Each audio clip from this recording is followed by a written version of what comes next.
여러분, 메시아 히브리어지요. 그리스도 이건 헬라어지요. 그리스 말이지요. 뜻은 둘 다 같습니다. 구원자라는 뜻입니다. 자, 여러분, 그러니까 이걸 보면 구원이라는 게 얼마나 중요합니까? 다들 구원 때문에 이 자리에 우리가 모여 있잖아요. 근데 이 구원은 절대로 급조된 이런 단어가 아니구나. 어느 날 갑자기 튀어나온 이게 구원이 아니구나 하는 걸 알 수가 있죠. 우리 하나님이 아주 오래전부터 아주 까마득한 셀 수 없는 그 옛날부터 우리 하나님이 구원을 계획하셨다. 계획하시고 선지자들 통해서 계속해서 역사 가운데 이 구원을 예고하죠. 예언해 오셨습니다. 자, 여러분, 그러고 보면 이 성경이란 책이 대단히 두툼하지만 이게 무슨 책인가? 이게 구원에 관한 책입니다. 여러분, 성경은 이건 아니에요.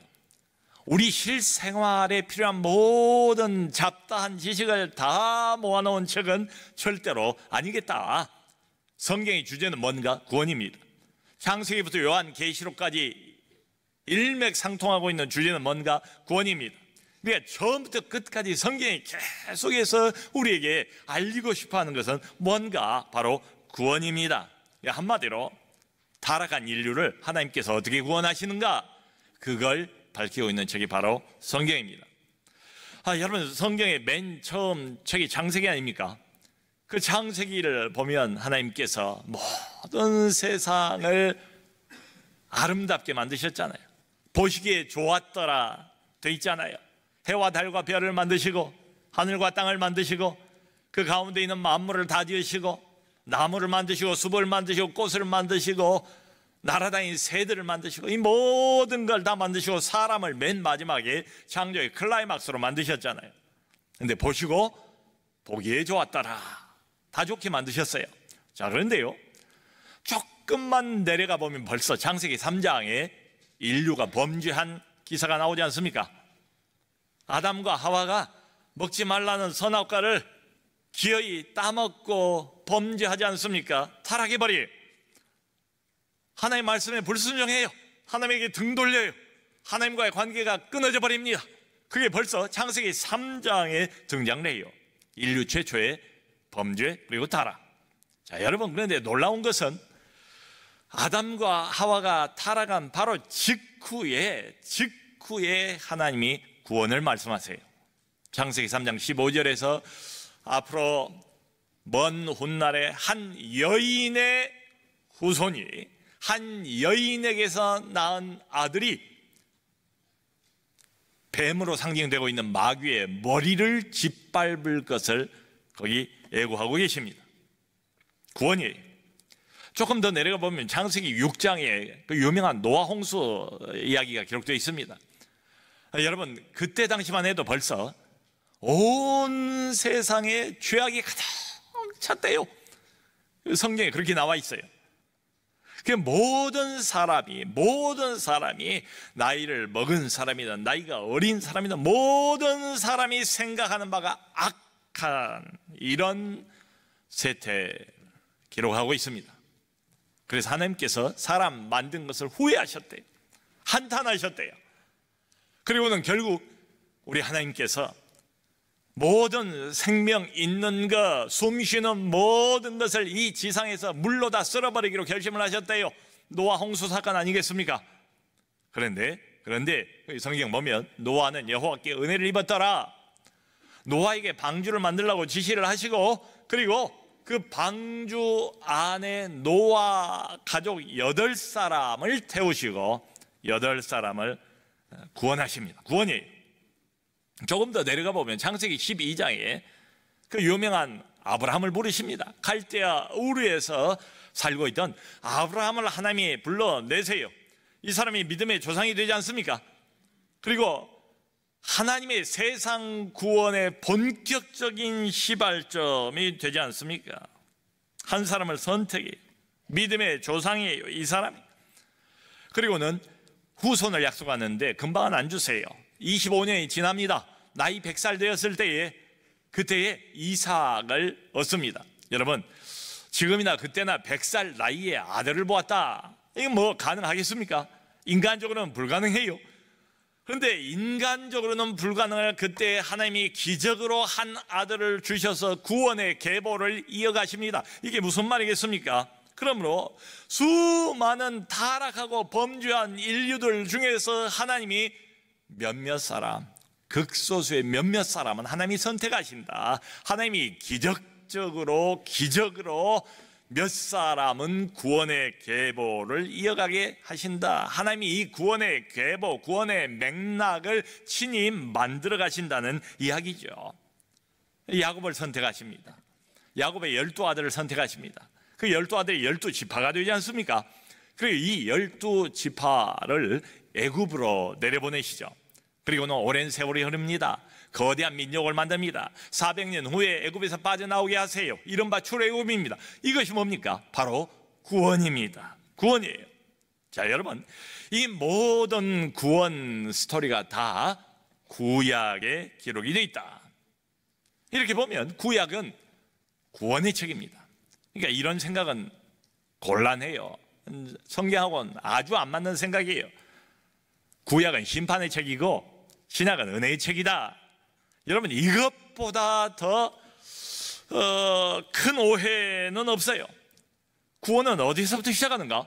구약부터 시작하고 있다, 이 말이죠. 자, 이렇게 보면 구약은 우리하고 전혀 상관없는 책, 캐캐 묵은 책, 낡은 책, 고대 문서가 아니고 지금 오늘을 이 땅을 살아가는 모든 신약의 신자들도 구원이 무엇인가를 제대로 알기 위해서는 반드시 먼저 살펴봐야 하는 책, 알아야 되는 책, 바로 그게 구약이다. 여러분, 베드로 사도의 언급에 의하면 이 선지자들이 10절에 구원이 언제 올 것인가, 그 구원의 때, 그리고 구원이 이 땅에 본격적으로 도래할 그때의 환경, 이걸 연구하고 부지런히 살폈대요. 선지자들이 말이죠.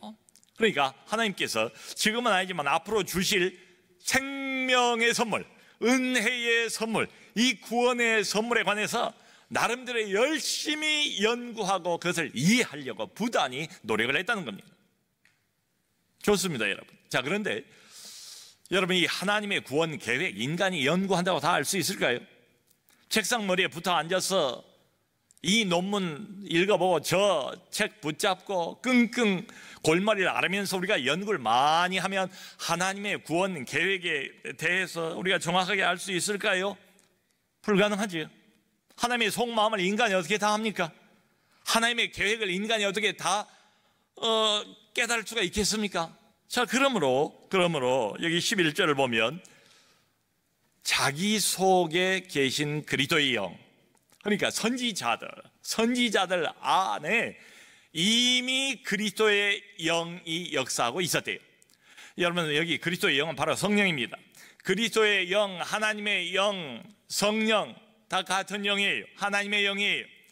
그리스도의 영이 선지자 안에서 활발하게 활동을 하셔서 성령께서 앞으로 도래할 그 구원에 관해서, 메시아의 구원에 관해서 가르쳐 주셨대요.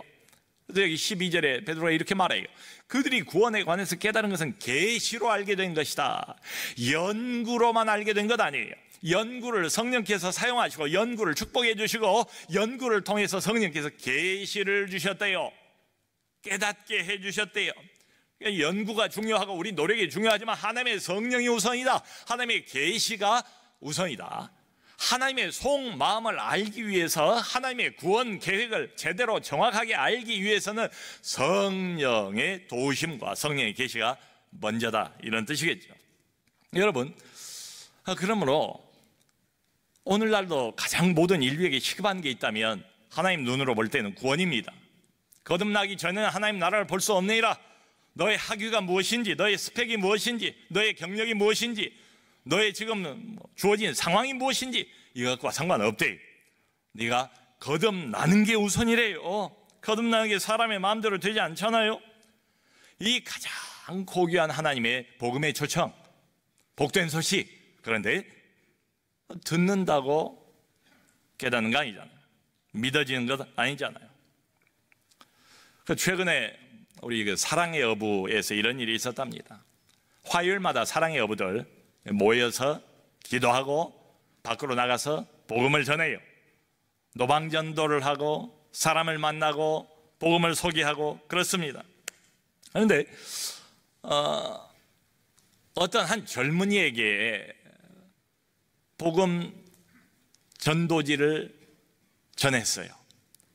전했는데 받고 가다가 다시 금방 돌아오더니 매우 불쾌한 이런 기색으로 대학생처럼 보이는 젊은 사람이 다시 이걸 반납을 하면서 하는 말이, 나는 쓰레기통이 아닙니다. 나는 쓰레기통이 아닙니다. 여러분, 그러므로 오늘날도 어떤 사람들에게는 이 복음이 쓰레기, 복음이 쓰레기. 그제 금요 기도회 때 우리가 늘 어떤 중요한 이슈 하나씩을 정해놓고 집중적으로 기도를 합니다. 그런데 이번에 기도 인도하는 우리 목사님께서 이슈를 뭘로 정하셨는가 하면, 가장 가까운 사람들, 나하고 친한 사람들의 구원을 위해서 우리가 기도합시다. 내 사랑하는 남편, 내 아내, 내 부모님, 내 자식, 하나님 모르고 복음 듣지 못하고 하나님 밖에 있는 이 사람들 영혼을 위해서 기도합시다. 그리고 또 가까운 이웃, 내 동료, 오래 함께 알고 지내온 내 친구, 지인들, 이 사람들의 구원 문제를 놓고 우리가 간절히 뜨겁게 기도를 했습니다. 자, 여러분, 그러면 이런 질문이 생겨요. 도대체 성령께서 그 선지자들에게 가르쳐 주셨다고 그랬는데, 앞으로 도래할 메시아의 구원에 대해서 무엇을 가르쳐 주셨을까? 성령이 앞으로 올 이 메시아 그리스도의 구원 사건에 관해서 구체적으로 뭘 가르쳐 주셨단 말인가? 그것까지 고맙게 여기 나와 있어요. 이렇게 되어 있습니다. 11절에 그 받으실 고난과 후에 받으실 영광에 대해서 성령이 증거하셨대요. 메시아가 오셔서 먼저 받으실 고난 1번, 그리고 그 후에 받으실 영광에 대해서 가르쳐 주셨대요. 그러니까 크게 대별해보면 두 가지를 가르쳐 주셨대요. 선지자들에게 계시로 가르쳐 주셨대요. 성령이 자세하게 가르쳐 주셨어요. 뭐냐? 메시아가 받으실 고난, 그리고 영광입니다. 고난과 영광, 이게 바로 메시아의 구원, 위대한 구원 사건에 관한 양면입니다. 동전의 양면과 같아요. 고난 그리고 영광입니다. 고난은 십자가를 상징하겠죠. 영광은 예수 그리스도의 부활을 상징하는 것 아니겠습니까? 그런데 이 두 개가 마치 동전의 양면처럼 함께 간다, 딱 붙어 있다, 하나 없이 하나만 존재할 수 없다, 십자가와 부활은 함께 가는 것이다. 그러니까 고난 없이 영광 없고 영광 없이 고난만 있는 것도 아니다, 이런 소리 아니겠어요? 그걸 성령께서 직접 계시로 앞으로 오실 메시아에 대해서 이미 수백 년 전부터 선지자들에게 가르쳐 주셨대요. 자, 여러분, 여기서 매우 중요한 것은 우리가 주목할 건 바로 이 순서입니다. 순서가 어떻게 되어 있어요? 고난이 먼저래. 그리고 난 다음에 후에 받으실 영광이래. 죽음이 먼저입니다. 십자가가 먼저입니다. 그러니까 죽음에서 부활로 가는 거예요. 이게 매우 중요해요. 영광은 나중에 오는 거래요. 여러분, 이게 메시아의 구원 공식입니다. 성령께서 친히 계시해 주시고 우리에게 분명히 알라고 못 박아 놓으시는 게 바로 메시아의 구원 공식이, 고난이 필수래. 고난이 먼저래. 그런데 이 메시아의 구원 공식 받아들이기가 쉽지 않아요. 그래서 제자들은 이걸 다 거부합니다. 예수님의 제자들 말이에요. 여러분, 마태복음 16장을 보면 예수님께서 너희는 나를 누구라고 생각하느냐? 짐지 시험하시는 것처럼 물어봐요. 이 베드로가 주는 그리스도시요 살아계신 하나님의 아들이십니다. 주는 메시아십니다. 살아계신 하나님의 아들이십니다. 정답을 말했어요. 예수님이 그 답을 듣고 매우 흡족하셔서 바요나 시몬아 내가 복이 있도다. 이를 내게 알게 하니는 혈육이 아니요 하늘에 계신데 아버지시니라. 말씀하신 다음에 내가 이 반석 위에 나의 교회를 세우리라. 그리고 음부의 권세가 이 교회를 결코 해하지 못하리라. 그렇게 말씀하신 다음에 비로소 자신이 받을 고난에 대해서 말씀을 하기 시작하십니다. 그러니까 그 전에는 예수님이 십자가 말씀 안 했어요. 고난에 대해서 이야기 안 했어요. 이야기해도 몰라요. 근데 이제는 알 때가 됐어요. 왜냐하면 너희들이 나를 이제 비로소 그리스도요 메시아요 세상의 구원자인 것을 알게 되었느냐 깨닫게 되었느냐 그게 너희들에게 분명한 것이냐 그렇다면 이제 내가 이 세상을 어떤 방식으로 구원할 것인지도 알아야 된다 하면서 십자가 고난을 말씀을 본격적으로 하는 것입니다. 자, 그런데 베드로가 얼마나 대답 잘했습니까? 그런데 그 이야기를 예수님 이야기를 듣자마자 격렬한 반응을 보입니다. 저항을 하는 거예요. 주여 그리 임하옵소서. 이 일이 결코 주님에게 임하지 아니하리이다. 내가 맡겠습니다. 아니 세상에 이게 무슨 말씀입니까? 세상을 구원할 메시아가 세상의 손에 의해서 못 박히다니요 죽다니요 그럴 수는 없습니다. 주여 그리 마옵소서 말립니다. 예수님이 베드로를 향해서 그렇게 말씀하시죠. 사탄아 내 뒤로 물러가라. 너는 나를 넘어지게 하는 자로다. 내가 하나님의 일은 생각하지 아니하고 사람의 일을 생각한도다. 그러니까 베드로는 침짓 언뜻 보면 마치 예수님을 위해서 고난받지 못하도록 말리는 것처럼 보이지만 메시아가 고난받아서는 안 됩니다. 세상을 구원할 메시아에게 고난이 무슨 말입니까? 십자가가 무슨 말입니까? 그럴 수는 없습니다 라는 것이야말로 이건 사탄의 생각이래요. 세상을 구원할 메시아는 절대로 고난받으면 안 된다. 이건 사탄의 해석이래. 그리고 다른 모든 제자들도 다 같은 생각을 가지고 있었습니다. 여러분, 베드로를 비롯한 제자들이 제대로 깨닫게 된 것은 오순절과 성령께서 강림하시고 난 뒤입니다. 성령이 오시고 난 뒤에 역시 성령께서 가르쳐 주시지 않았겠습니까? 메시아가 세상을 구원하는 건 맞는데 구원 공식은 바로 고난이 먼저다. 그리스도가 고난을 받고 난 이후에야 영광 받으신다는 이 순서를 이해하게 된 거지요. 자, 여러분 궁금한 것은 왜 베드로가 다른 제자들이 이 메시아의 구원 공식 이걸 거절했을까요? 이유는 하나밖에 없습니다. 자신들이 내가 고난받고 싶지 않기 때문에 그러죠. 이 사람들이 예수를 따라다니는 이유가 뭐겠어요? 이 사람들이 원하는 게 뭐겠어요? 기대하는 게 뭐겠어요? 메시아의 영광 아니겠습니까? 이제 예루살렘 성에 들어가서 온 세상을 정복하고 왕 중에 왕이 되시면 그 보좌 왼편에 누구 오른편에 누구 나도 한 자리 차지할 수 있을 텐데 메시아의 승리, 메시아의 영광, 메시아로 인한 온 세상의 회복 이걸 기대하고 이걸 바라고 열심히 지금 따르고 있는데 고난이라니요 죽음이라니요 메시아를 따릅니다. 근데 영광을 원하지 고난을 원치는 않는 거예요. 아니 세상을 구원하신다는 메시아가 이렇게 힘없이 십자가에 처참하게 못 박혀 죽고 끝나버린다니 이럴 수는 없다. 이해도 안 가고 받아들이고 싶지도 않고 그게 제자들이었어요.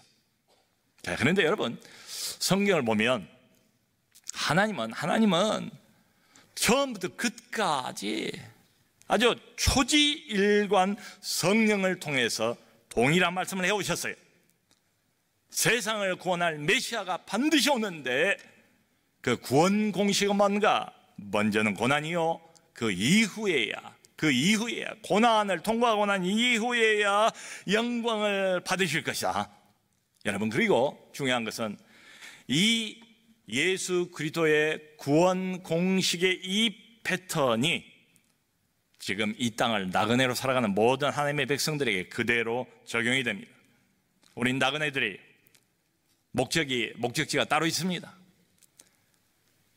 이 세상 눈에 보이는 쌓고 얻고 창고를 짓고 차고 넘쳐서 이 세상에 좋아 보이는 갖고 싶은 이 모든 것을 여기에다만 쌓아놓는 사람을 향해서 어리석은 사람아, 오늘 밤에 내 영혼을 내가 불러가면 이 모든 쌓아놓은 것들이 누구 것이 되겠느냐.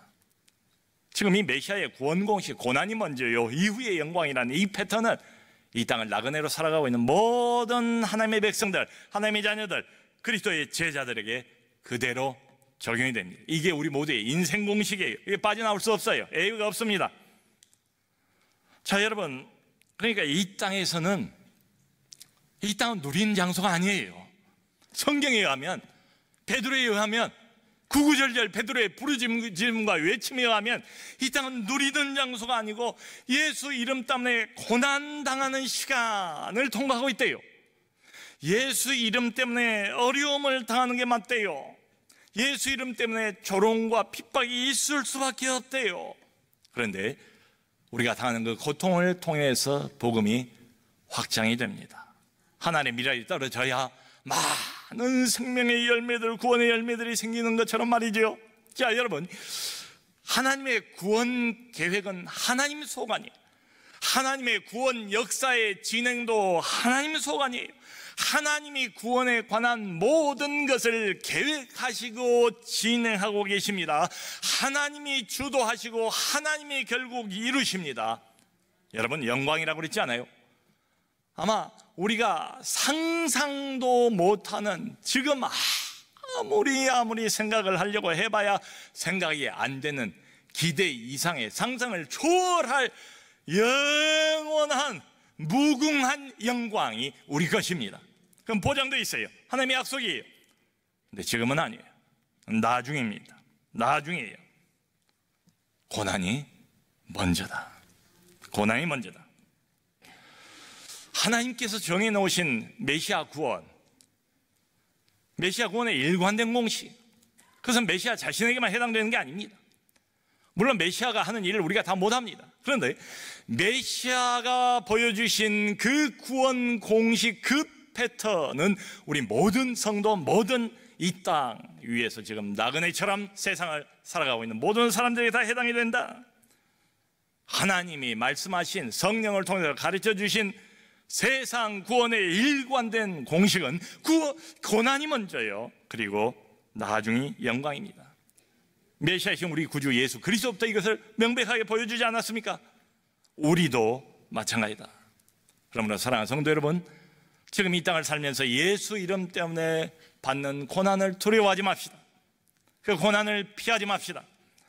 고난이 헛된 것이라고 생각하지 맙시다. 하나님이 다 보고 계시지 않겠습니까? 하나님이 다 알고 계시지 않겠습니까? 마지막 날, 영광스러운 그날, 우리 주님 앞에 우리가 1대1로 서야 되는데, 내가 그때 그렇게 내 이름 때문에 고난받고 조롱과 수모를 당하면서 온갖 고통을 다 참고 계는 걸 내가 다 보고 있었노라. 잘하였도다. 착하고 충성된 종이야.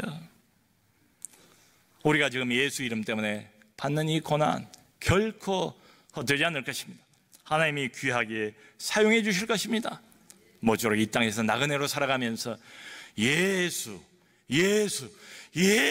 그 이름 때문에 우리가 당하는 이 고난을 통해서 거룩한 구원의 열매가 많은 사람들 영혼 가운데 맺혀질 수 있기를 주님의 이름으로 축원합니다.